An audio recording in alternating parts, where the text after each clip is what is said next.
Muy bien. Buenos días, ¿cómo están? Yo nervioso. Como siempre que toca estar de este lado, uno tiene esa carga de poder transmitir correctamente lo que Dios le quiere decir a su iglesia. Es una carga, pero también es un privilegio muy, muy grande, porque que Dios te use de esta manera, sabiéndote completo, conociéndote, así como te conoce completamente a vos, es un privilegio que Dios nos use para su obra, para todo lo que tiene que ver con Él. Y hoy nos toca ver la penúltima iglesia, que es lo que Jesús tenía para decirle a esta penúltima, esta iglesia número 6, de 7 iglesias a las que Jesús tenía para decirles algo ahí en Apocalipsis. Pero antes de ir directamente a esa carta puntual, me gustaría llevarlos un poquito más hacia arriba, hacia estas 7 cartas, y poder compartirles que estas 7 cartas comparten una estructura en común. Hay como una arquitectura similar en este mensaje, en estos mensajes que Jesús tenía para cada una de estas iglesias. Y estas cosas en común tienen que ver con, por ejemplo, cómo Jesús se presenta en cada una de esas iglesias. La manera en la que Jesús se presenta en cada una de estas iglesias es por medio de distintos títulos, ¿no? Distintos títulos que si uno va estudiando, estudia el contexto de esa iglesia, lo que tiene que ver el título y demás, te vas a dar con que son títulos específicos a la medida de lo que la iglesia estaba necesitando en ese momento. Títulos justos, descripciones justas de Jesús acerca de lo que la iglesia necesitaba escuchar. Otra de las cosas que vemos en común es por decirlo así, una radiografía detallada de cada una de las obras de cada una de estas iglesias. Vemos a Jesús hablando y diciéndole a estas iglesias acerca de las buenas obras y cosas positivas que Jesús reconocía y alababa de cada una de estas iglesias, como así también las cosas negativas que Jesús censuraba de cada una de estas iglesias, mostrando de esa manera obviamente su omnisciencia, que Dios lo conoce todo perfectamente. Y otra de las cosas que vemos también son exhortaciones para la iglesia. Por ejemplo, advertencias, consejos, llamados a reflexionar de parte de Jesús hacia estas iglesias. Y también vemos promesas de parte de Jesús para el que se conduzca correctamente en la vida cristiana. Para aquella iglesia o aquellos fieles que sean obedientes, que le sean fieles a Dios, que permanezcan en Dios, Dios tenía promesas. Ahora, fíjate esta estructura, ¿no? Porque esta estructura, esta arquitectura similar, me hace conocer un poco de cómo Dios trata con cada hijo suyo, ¿sí? ¿Por qué? Mira, Dios te hace saber que Él es lo que a vos te hace falta. No sé si te ha pasado, al menos a mí varias veces, y estoy seguro que a vos, si sos hijo de Dios, te ha pasado un montón de veces que cuando abrís la palabra de Dios en tu devocional diario o cuando por ahí la abrís después de tanto tiempo, te das con que Dios te dice algo que justamente estabas necesitando. Dios te dice o se describe a sí mismo como alguien que realmente puede suplir esa necesidad que vos estás teniendo en ese momento. ¿Sabes por qué? Porque Dios es muchas cosas, además de Dios. Dios es nuestro creador, Dios es nuestro dador, Dios es nuestro perdonador, nuestro conocedor, nuestra autoridad, nuestro guía. Cada título de Jesús, cada descripción de Dios, cada descripción de Él, es algo que cada hijo suyo necesita escuchar a lo largo de su vida. También Dios te muestra cuán profundamente te conoce. Te digo por qué. Una frase en común que se menciona en estas iglesias es la frase yo conozco. ¿Sí? Yo conozco tus obras, yo conozco lo que haces. Y esta acción, este verbo conocer, no habla de ese conocer superficial que nosotros como seres humanos podemos llegar a tener. Ese conocer que hoy en día se ha vuelto muy lejano, ¿no? Porque hoy podemos decir que conocemos a alguien simplemente por lo que vemos en las redes o lo que vemos por por vista. O a veces ese conocer sobre alguien es, a medida que va pasando el tiempo y vos te vas relacionando con la persona, la vas conociendo mejor. Pero en este caso, cuando Dios dice que te conoce, lo que está diciendo es que te conoce perfectamente cada una de tus obras y las conoce por completo. Él conoce el motor que conduce tu vida. Él te conoce total y absolutamente perfecto. Ahora, saberse uno mismo perfecta y absolutamente visto por alguien, en este caso por Dios, es algo muy interesante de profundizar. ¿Por qué? Porque que alguien te conozca de la manera en la que te conoce Dios, te ubica. De alguna manera te ubica, te pone en el lugar que te tiene que poner, porque te hace ver la realidad de vos mismo. También te muestra realmente cómo está tu corazón, cuáles son tus verdaderas intenciones. Muchas veces nosotros, con nuestro discurso o con lo que mostramos, hacemos una fachada de nosotros mismos. Y a veces la gente puede decir algo de nosotros que Dios no, porque Dios está por encima de toda fachada. Dios quita toda fachada. Y no solamente eso, sino que muchas veces nosotros nos ponemos en el papel de héroes o de víctimas. Nunca nos vamos a poner en el papel de villanos, ¿no? Tenemos que quizás ser muy humildes para ponernos en ese papel, aunque a veces pasa. Pero lo que hace Dios es desnudarte por completo, porque te conoce por completo y te muestra realmente quién sos. Y no se queda ahí. No te dice solamente, mira, yo te conozco y vos sos así, así y así, y haces esto, por esto, por esto, por esto. Te exhorta. Porque Jesús te advierte, te aconseja, te lleva a reflexionar. Jesús no es como ese profe que pudiste haber tenido o tenés en la secundaria en el que te señala, che, te estás portando mal, estás haciendo esto y se queda ahí. Dios es como un doctor que te diagnostica, pero que a la vez quiere hacer algo sobre ese diagnóstico. Esas son las exhortaciones de Dios. ¿Por qué? Porque una de sus promesas es que si Él, y lo dice su palabra, es que si Él comenzó una obra en vos, si Él comenzó una obra en mí, Él la va a perfeccionar. Él me va a perfeccionar. Y perfeccionar en los planos de Dios significa ser más parecido a Jesús. Ser como Jesús, pensar como Él, sentir como Él, decidir como Él.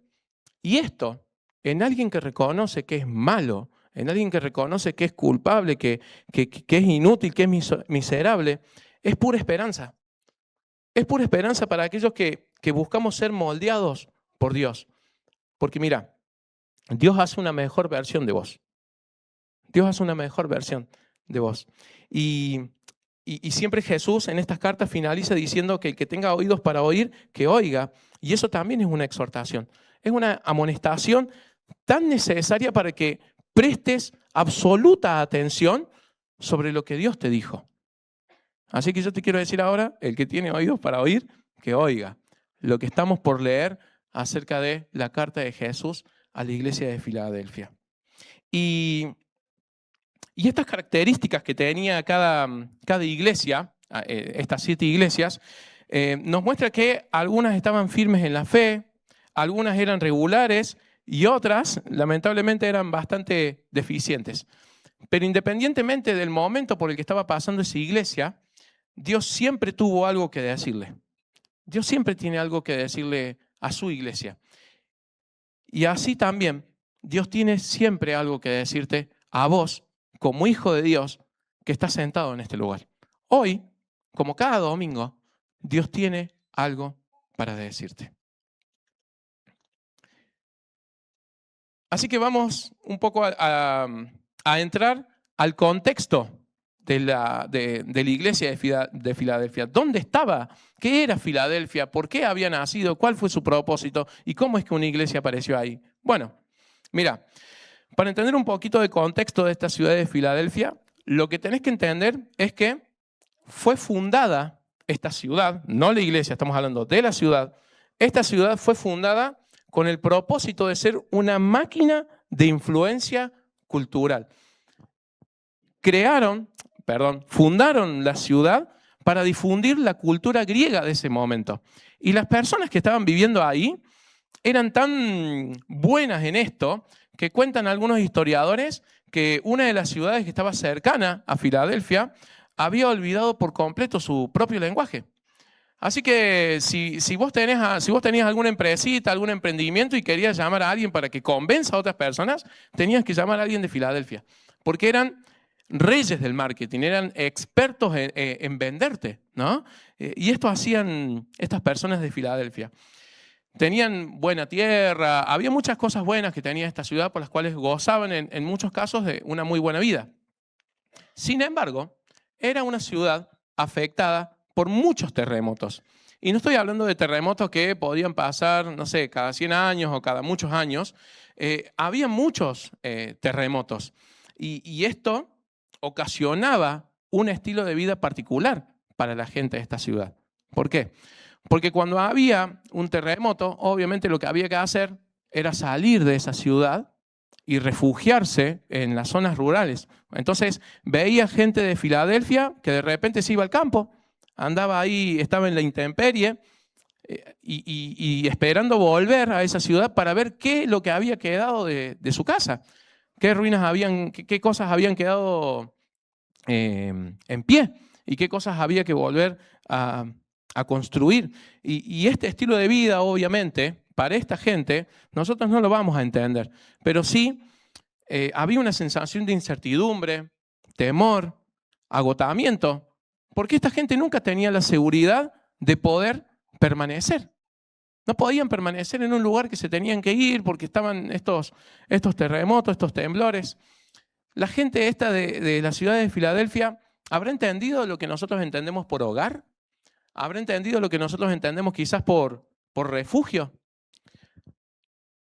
Pero además, por medio de estas situaciones por las que pasaba Filadelfia, Roma se metía mucho a restablecer la ciudad, reconstruir la ciudad.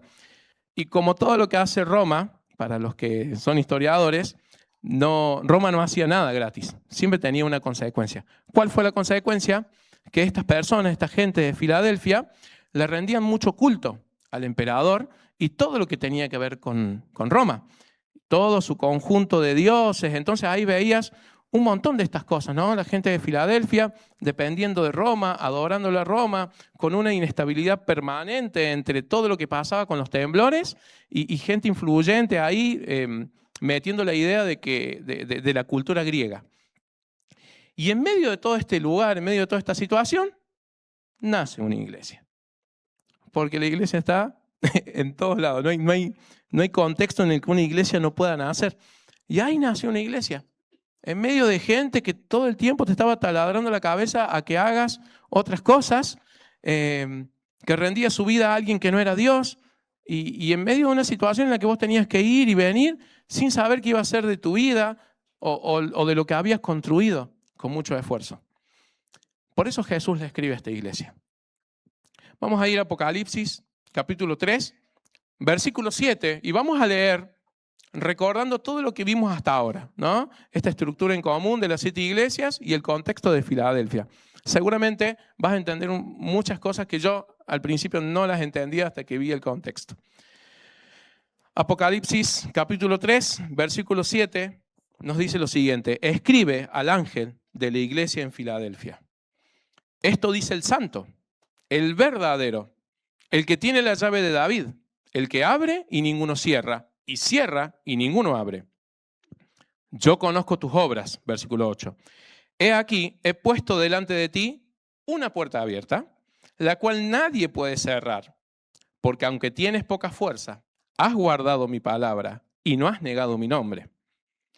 Versículo 9. He aquí, yo entrego de la sinagoga de Satanás a los que se dicen ser judíos y no lo son, sino que mienten. He aquí, yo haré que vengan y se postren a tus pies y reconozcan que yo te he amado. Versículo 10. Por cuanto has guardado la palabra de mi paciencia, yo también te guardaré de la hora de la prueba que ha de venir sobre el mundo entero para probar a los que moran sobre la tierra. He aquí, yo vengo pronto. Retén lo que tienes para que ninguno tome tu corona. Al que venciere, yo lo haré columna en el templo de mi Dios y nunca más saldrá de allí. y escribiré sobre él el nombre de mi Dios y el nombre de la ciudad de mi Dios, la nueva Jerusalén, la cual desciende del cielo de mi Dios y mi nombre nuevo. Y termina con el versículo 13, con un llamado de atención. El que tiene oído, oiga lo que el Espíritu dice a las iglesias. Vamos a empezar con el primer versículo, el versículo 7. Vieron que Jesús siempre se presentaba con algunos títulos. Bueno, acá Jesús se presenta primeramente como el Santo, ¿sí? Jesús arranca con un título no tan usado en el Nuevo Testamento, pero sí muy usado en el Antiguo.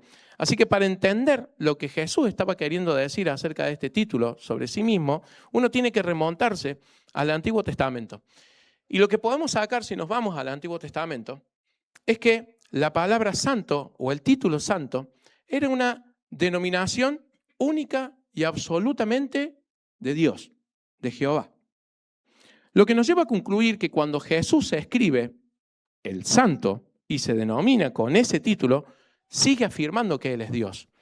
Sigue demostrando que Él es Dios como lo hizo en su vida en este mundo. Y que además de eso, como santo, como Dios, reúne todas las características de Dios. Jesús es Dios. Cuando Jesús se hace llamar a sí mismo como santo, también se hace llamar a sí mismo como Dios. Y lo demostró.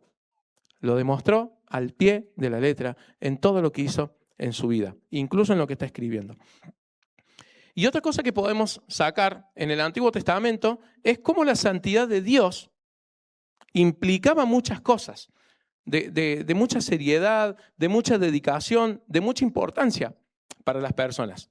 Porque Dios, por medio de normas y acciones a su pueblo en el Antiguo Testamento, Él les comunicaba que ellos tenían que hacer estas cosas porque Él es santo. Si uno va mucho al Antiguo Testamento, principalmente a los primeros libros, se va a dar con que Dios le dice, hagan esto porque yo soy santo. Hagan esto porque yo soy santo. Hagan así esto porque yo soy santo. ¿Y qué cosas debía de hacer este pueblo? Bueno, por ejemplo, este pueblo debía llevar una vida diferente a los pueblos vecinos. Debía conducirse en la vida de manera distinta. Este pueblo debía de abstenerse de muchas cosas. Debía de abstenerse de ciertos alimentos, debía de abstenerse a ir a ciertos lugares o de estar en ciertas situaciones o hacer determinadas actividades. Debía de abstenerse.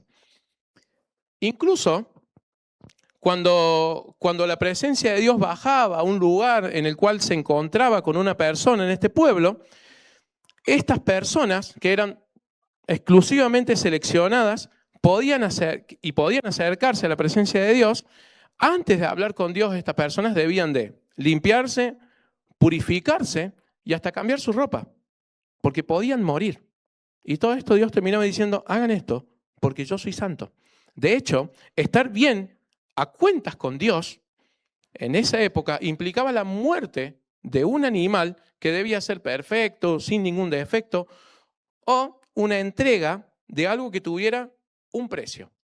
Y todo no era así nomás, no era que cada uno tenía que hacer, bueno, voy a hacerlo así, así, así, no. Era un proceso muy detallado, este tenía que ser el animal, esto era lo que tenías que entregar.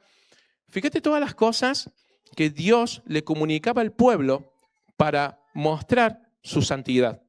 Entonces, de esta manera, el pueblo entendía lo que significaba que Dios fuera santo, o entendía lo que era la santidad. Y entendía que Dios era santo porque era diferente, era puro, era perfecto, era sagrado y apartado de toda clase de mal. Y todo eso es la definición de que Jesús sea santo. Ahora, imagínate tener presente todas estas características de Dios, estar ahí en ese pueblo y que te encuentres con la presencia misma de Dios.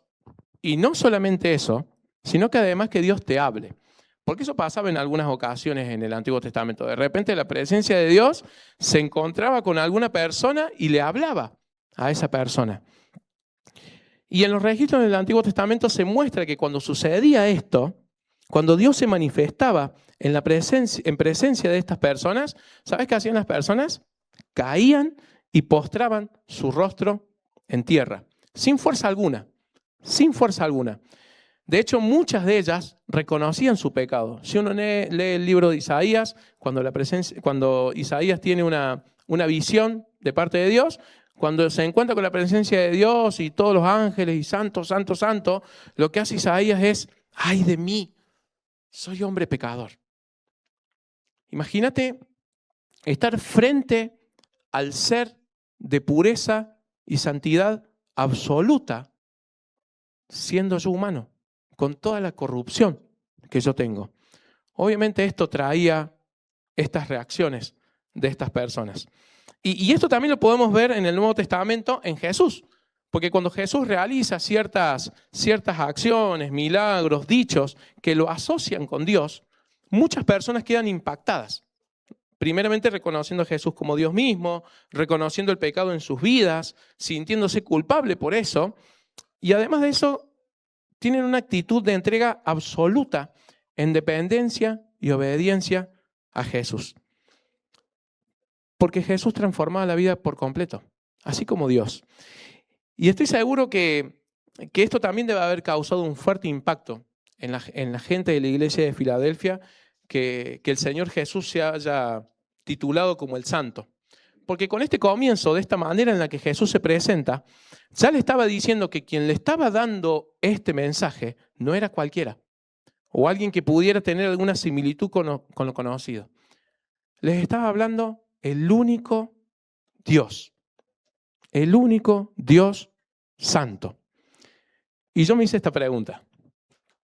¿Por qué será que hoy hablar de la santidad de Dios o que Dios es santo no causa el mismo impacto? ¿Por qué será que yo, cuando te terminé de decir todo esto, no sé qué causó en vos todo esto que yo te dije? Pero muchas veces, y me pasa, y estoy seguro que te debe pasar, hablar de la santidad de Dios o que Dios sea santo no me hace dimensionar realmente lo que significa que Dios sea santo. Y si no me hace dimensionar lo que significa que Dios sea santo, tampoco llega en mi corazón. Y si tampoco llega en mi corazón, tampoco causa algo que Dios sea santo. Y yo quiero que dimensiones que cuando Dios te habla, sigue siendo santo. Cuando Dios te habla en su palabra a través de una persona, cuando vos abrís la palabra de Dios, te está hablando el santo, con todo lo que eso implica.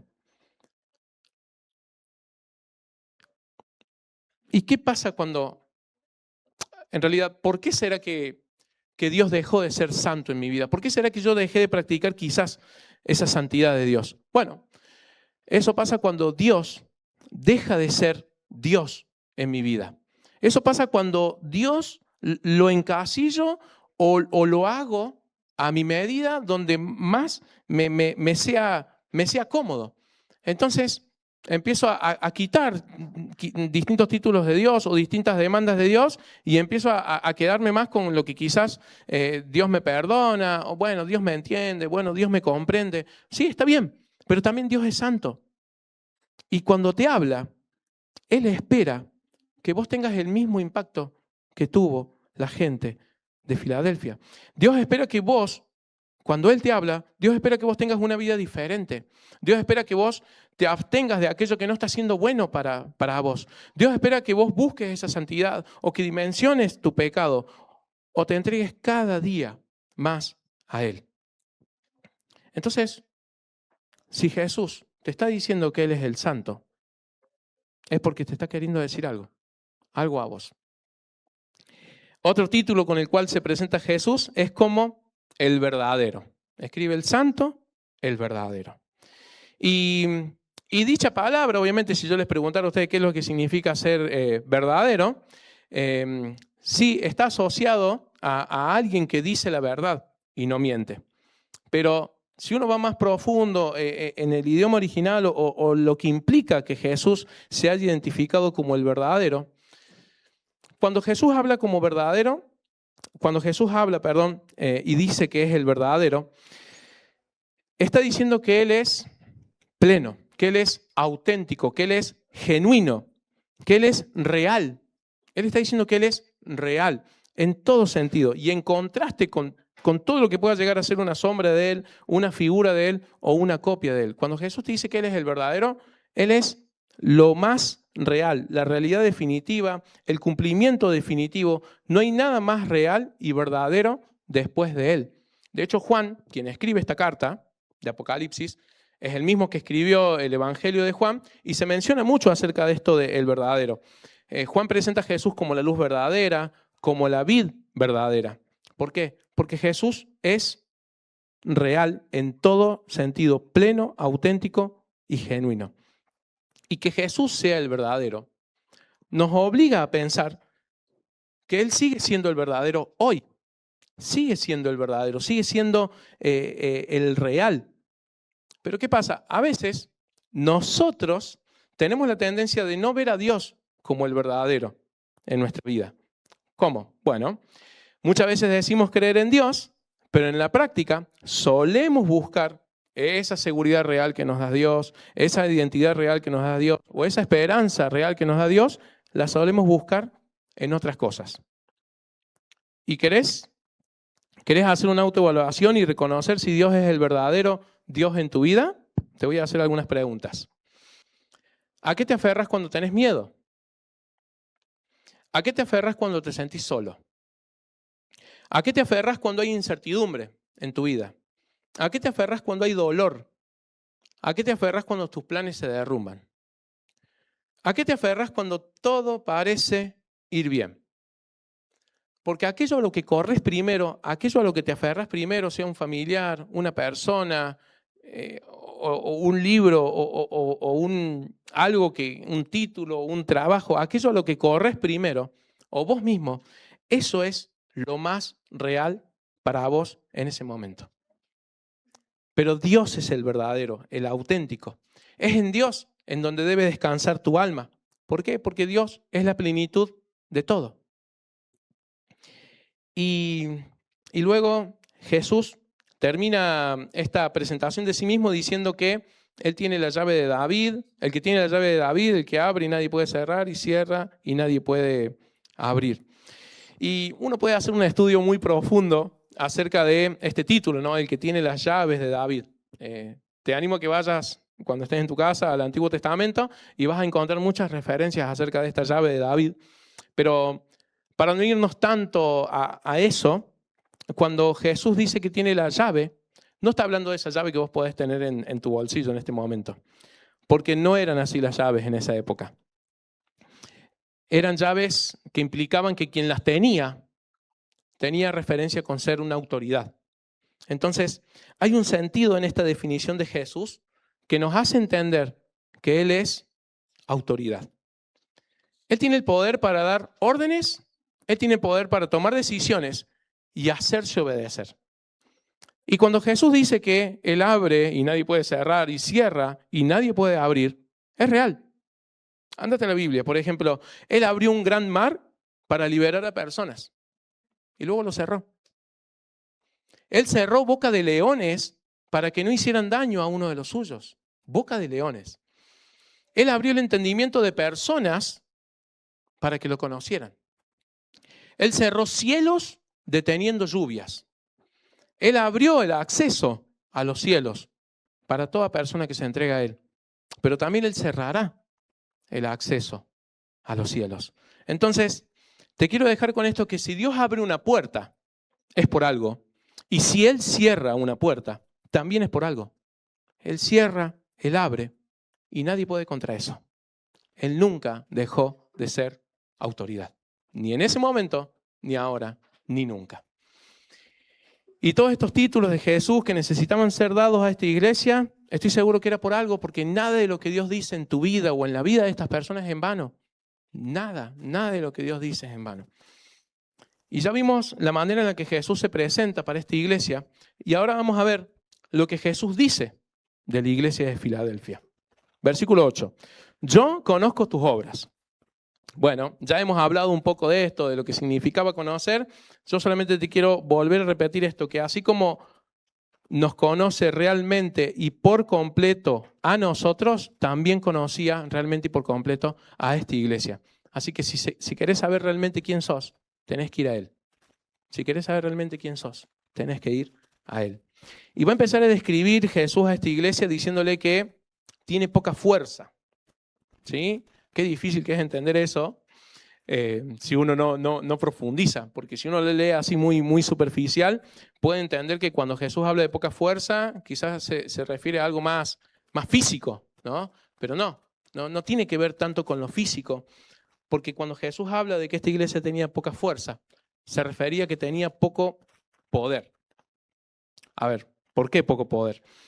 Porque las iglesias de esta época carecían de todo poder, de poder político, de poder económico, de poder militar.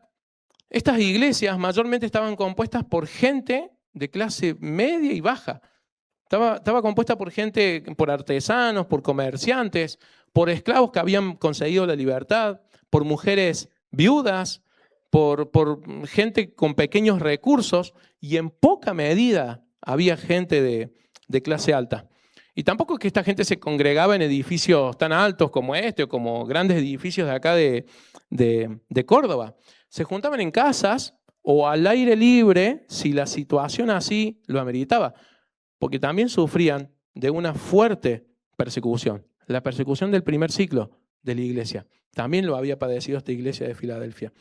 Y cuando se entregaban a Jesús, las personas terminaban en muchos casos marginados de todo. Personas que tenían herencia, personas que tenían familia, terminaban marginadas de todo, porque entregarse a Jesús era como un insulto en esa época. A todo esto Jesús se refiere cuando menciona que esta iglesia tenía poca fuerza. Y entonces en base a todo esto podemos entender que no es que Jesús está reprochándole a esta iglesia algo. No, le está describiendo algo que él considera importante a tener en cuenta por esta iglesia y por nosotros acá en el 2026.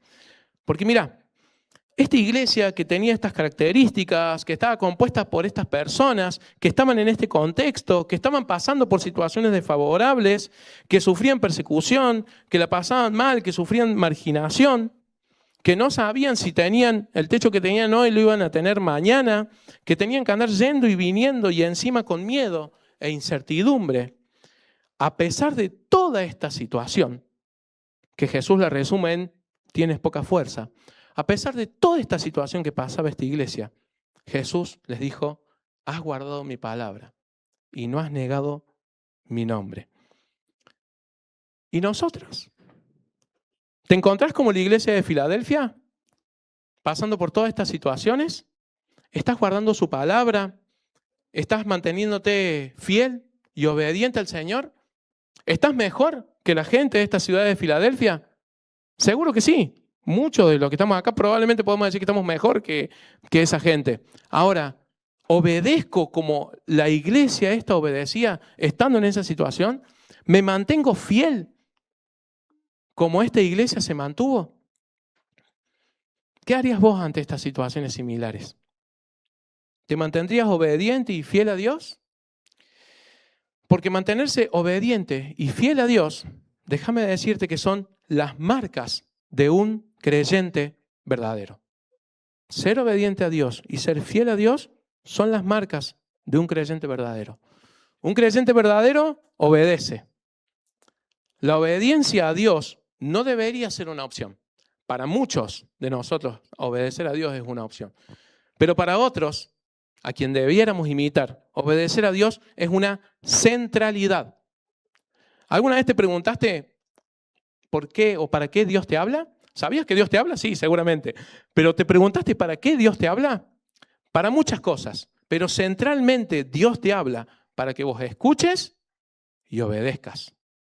Dios te habla para que vos escuches y obedezcas. ¿Y qué es lo que causa la obediencia a Dios? Bueno, honra. Obedecer a Dios, honra su causa, honra su palabra, honra. Pero si pensamos en beneficios para nosotros, en bendiciones que el creyente disfruta cuando obedece a Dios, una de las cosas es la paz y el gozo que podemos experimentar. Porque es lo primero que se te va cuando desobedeces a Dios. La paz y el gozo. Obedecer a Dios trae estabilidad emocional, porque es el fruto de una comunión íntima con Dios. Obedecer a Dios te mantiene en una mente enfocada, porque desobedecer a Dios te desenfoca. Y la obediencia a Dios nos evita de la amargura que trae la consecuencia de desobedecer a Dios. Y tenés toda la Biblia como evidencia para eso. Toda la Biblia. La obediencia a Dios hace que tengamos oportunidades de exaltar a Dios. Obedecer a Dios te da más oportunidades, Dios te da más oportunidades para que vos lo exaltes. Y además de que un creyente verdadero obedece, un creyente verdadero se mantiene fiel. Porque el hecho de que Jesús podría haber dicho un montón de cosas de esta iglesia, pero dijo que obedecía su palabra porque realmente lo hacía y se mantenía fiel, porque debe haber pasado por no una, sino muchísimas situaciones de carencia, de presión, de sufrimiento, en la que se vieron tentados a negarlo, como quizás Pedro lo hizo, o como vos y yo estamos acostumbrados a hacerlo. Pero no esta iglesia. Esta iglesia no negaba a Dios. Mucho que aprender de esta iglesia. Y por este motivo, porque esta iglesia obedecía y se mantenía fiel, Dios les iba a dejar una puerta abierta que nadie puede cerrar.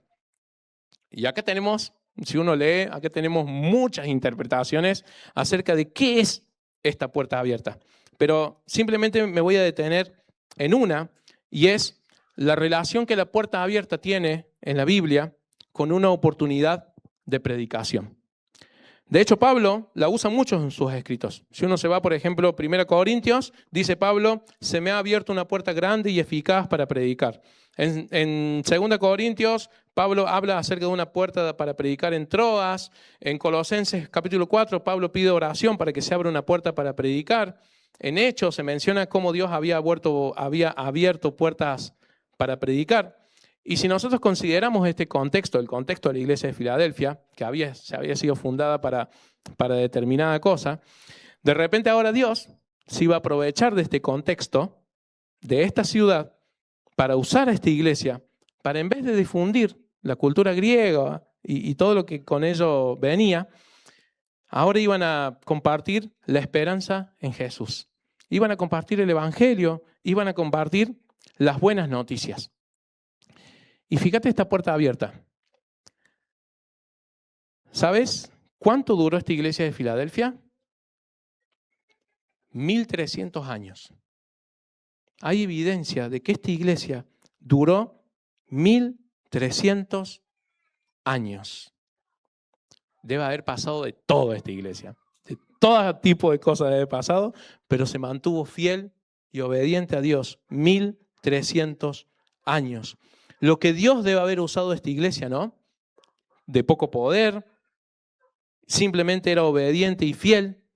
Y quiero dejarte con esto, que Dios no te usa por tu apellido, o por lo que tenés, o por lo que no tenés, o de dónde venís, o cómo fue tu vida pasada, o si tenés mucho, o si tenés poco, o si estudiás, o no importa si en tu ministerio hay 100 personas o una sola.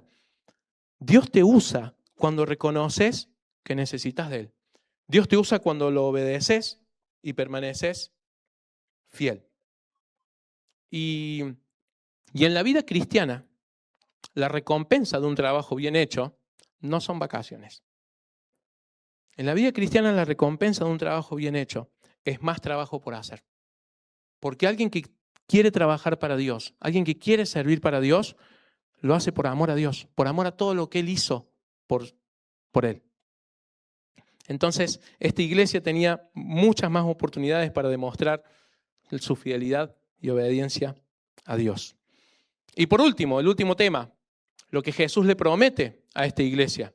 Si uno se va al versículo 9, vamos a ver un montón de promesas, versículo 9, versículo 10, versículo 11, promesas que eran esperanza para quien las creía, porque así son las promesas de Dios. Las promesas de Dios son esperanza. Y esta iglesia que estaba pasando por esta situación necesitaba las promesas de Jesús. Dice el versículo 9, he aquí yo entrego de la sinagoga de Satanás a los que dicen ser judíos y no lo son, sino que mienten. He aquí yo haré que vengan y se postren a tus pies y reconozcan que yo te he amado. Esta sinagoga de Satanás que que tenía judíos que decían ser judíos y no lo eran, seguramente era un grupo de gente que perseguía a esta iglesia y rechazaba a esta iglesia. Y me llama la atención esto, ¿no? Que Jesús les dice que decían ser judíos y no lo eran. Entonces la pregunta es, ¿cómo es que no eran judíos? Si en esa época era muy fácil de identificar con nuestros ojos a un judío que decía ser judío. Bastaba con ver, por ejemplo, cómo se vestía. Ahí viene un judío. Bastaba por ver cómo era su dedicación en obedecer la palabra de Dios. Bastaba con ver en dónde se sentaba cuando se hacían reuniones, quizás como estas. O bastaba con ver en las cosas que hablaba, o en la familia de la que venía, el apellido, las actividades de las que participaba. Con solo eso uno ya veía, este es judío, sí. Pero para Dios, eso no era ser judío.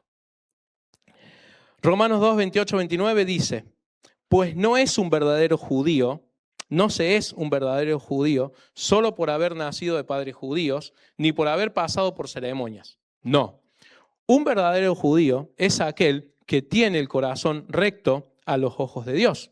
La verdadera circuncisión no consiste meramente en obedecer la letra de la ley, sino que es un cambio en el corazón producido por el Espíritu, y una persona con un corazón transformado busca la aprobación de Dios, no la de la gente. Decían ser judíos, pero para Dios no lo eran. Y yo, que digo que soy cristiano, que digo que soy creyente, que le digo a la gente que soy hijo de Dios, ¿qué dirá Dios de mí? ¿Qué dirá Dios de vos? ¿Qué dice Dios de vos? Vuelvo a decirte esto, Dios te conoce total y absolutamente por completo. Tenés que ir a Él, tenés que ir a Él. No te dejes convencer por lo que vos decís de vos mismo o lo que la gente puede llegar a decir de vos, porque probablemente puedas estar engañado. Engañado como esta gente, que mirá, esta gente perseguía a la iglesia de Dios. Obviamente, esto no era de Dios, porque no era del cielo. Del cielo no viene persecución, no viene persecución. Y si no viene de Dios, viene del diablo. Por eso eran estas personas una sinagoga del diablo. Y lo que me quiero quedar con esto y transmitirte es que cuando Dios dice que los iba a poner, a este conjunto de personas los iba a poner delante de esta iglesia y estas personas iban a reconocer que esta iglesia era la iglesia amada por Dios, me muestra que Dios es justo. Dios es justo y defensor de los suyos. Si vos estás sufriendo una injusticia, Dios es justo. Dios es defensor de los suyos. Dios va a hacer que la gente reconozca que Dios te ama. Justicia y defensa a favor de los suyos, y si vos sos suyo, Dios es tu justicia y también tu defensa. Me acuerdo de algo que me contaba Noé en sus tiempos cuando vivía con su familia, cuando su papá no quería saber nada con Dios. Era una constante molestia y burla que el papá de la Noé le hacía a la Noé. Y Noé siempre nos contaba que cuando su papá hacía eso, a los minutos le pasaba algo, no sé, se golpeaba el pie con algo, con la pared, y siempre que él le pasaba algo, iba a la Noé y le reconocía, esto que a mí me está pasando es porque yo te estoy molestando a vos. Y si Dios se fija en esos detalles, ¿cómo no se va a fijar en aquellas cosas de que vos estás sufriendo? Esas situaciones quizás de injusticia. Dios es tu justicia, Dios es tu defensa. Versículo 10, por cuanto has guardado la palabra de mi paciencia, yo también te guardaré de la hora de la prueba que ha de venir sobre el mundo entero, para probar a los que moran sobre la tierra.